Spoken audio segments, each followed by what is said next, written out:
Magandang buhay mga suki. Ayan, ito yung aking vlog for today, ang plastic twine. Ngayon, ang gagawin natin ito mga suki, i-repakin natin siya. Ang bili ko nito ay 65 pesos para tumubo tayo ng medyo malaki-laki. Ayan, i-repakin na natin siya. Meron itong nabibili pero maliliit, pero konti lang tubo. Kaya ang ginagawa ko dito mga suki, ayan, ganito ang aking ginagawa para yung iba kasi hindi sila makabili ng ganito kalaki, kaya nire-repack ko ganito. Ayan, meron tayo ditong plastic na garapon. Ayan, ganito lang ang aking ginagawa. Ayan, pag ganito lang. Ayan, paikot-ikot lang siya. Ayan, medyo matagal-tagal ang ating gagawin ngayon. Ayan, paikot-ikot lang. Tapos dito naman sa kabilang side, ikot din. Ayan, pag ganito naman ang gagawin. Pag ganyan. Ayan. Baba natin siya para medyo mabilis ang ating pagro-rolyo. Baba natin yung ating plastic twine.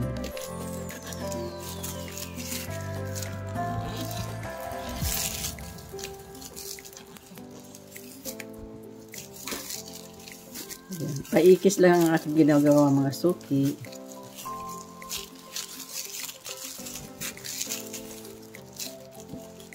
Ayan.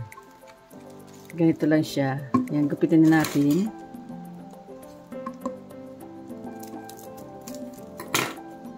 Ayan, ilalagay natin siya dito sa ilalim para hindi siya magbuka. Ayan, tanggalin na natin siya dito. Ayan, ganito na siya mga suki. Ayan, ang binta ko po ng ganito ay 10 piso. Then, meron po akong plastic na malinaw. Dito natin siya ilalagay.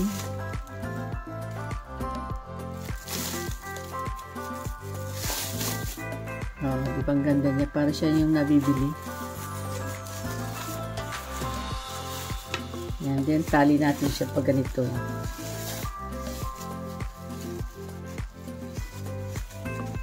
Ayan, oh. Then, lagyan natin siya ng presyo. Lagyan natin siya ng 10 pesos.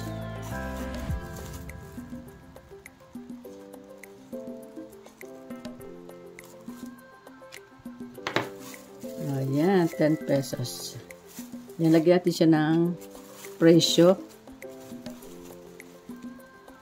Kabilaan. Yan, 10 pesos. Yan, nakagawa na tayo mga suki ng isa. Then, magro-rolyo pa tayo.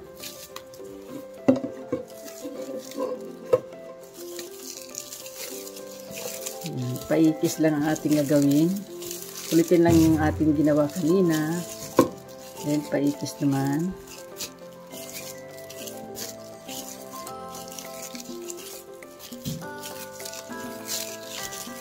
Meron kasi yung konti lang kailangan nila. Hindi sila makabili ng isang rolyo kasi sobrang dami.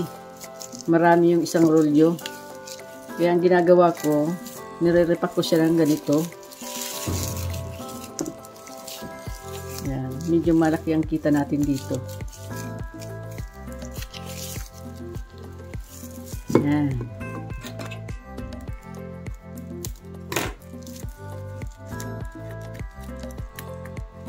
Yan, sa may mga tindahan dyan, ayan, gumawa na lang kayo ng ganito, gawin nyo para mas malaki ang kita kaysa doon sa nabibili.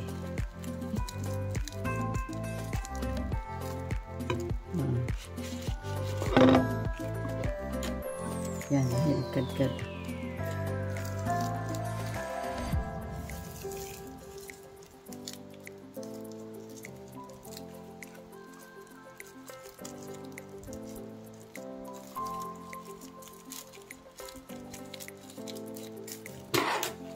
Lagyan na natin siya sa plastic.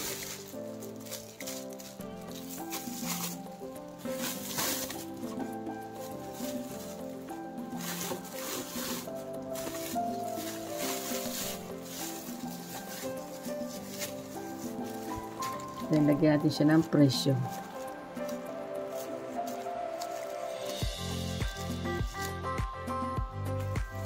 Yan, nakagawa na tayo ng dalawa. Ulit-ulitin lang natin siya mga suki.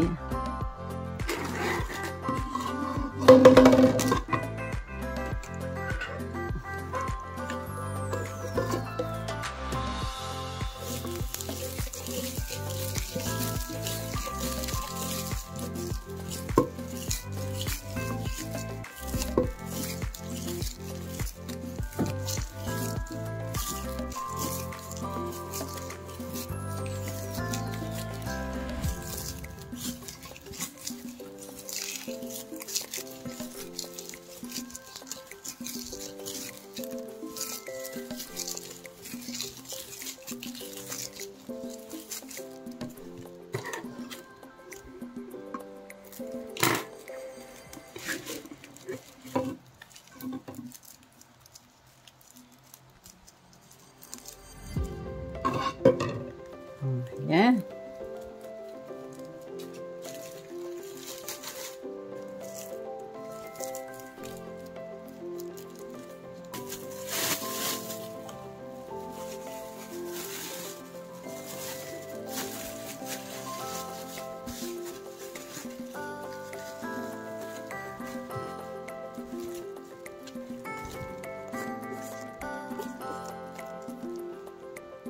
Titingnan natin kung ilan talagang rolyo ang magagawa natin dito sa isang roll na plastic wine pag nirepack na natin siya.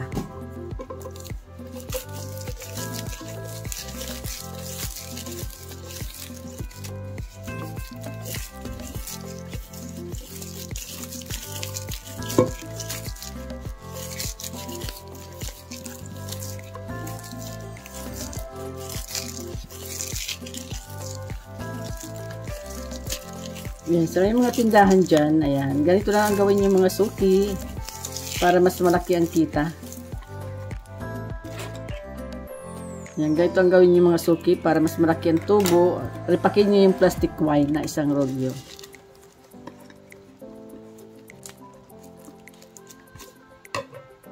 Ayan.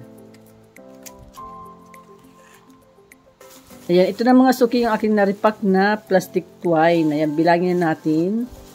3, 4, 5, 6, 7, 8, 9, 10, 11, 12, 13, 14, 15, 16, 17, 18, 19. 19 ang aking naripak mga suki. Sa tig sa 10, 190 pesos. Ngayon, ang kapital ko dito ay 70 pesos lang. Dahil yung plastic wine ay 65 plus yung plastic. Ayan, pagpalagay ito ng 5 piso yung plastic na ginamit natin. Kaya 70 pesos ang kapital natin dito. Ayan, bukod natin yung 70, 40, 50, 60, 70. Ito yung ating kapital, 70 pesos. Ayan, bilangin natin yung ating kinita. Ayan, 10, 20, 30, 40, 50, 60, 70, 80, 90, 100. 120 ang aking tubo mga suki. Sa isang roll yung plastic twine, ayan, nagawa natin siya ng 190 pesos. Ayan, maraming salamat po sa lahat ng mga nanood. God bless po. Bye-bye. Ingat po kayo. Ayan, kumita na tayo ng 120 pesos sa ating nirepack na isang roll yung plastic twine. Ayan, maraming salamat po. God bless po. Bye-bye. Ingat po kayo.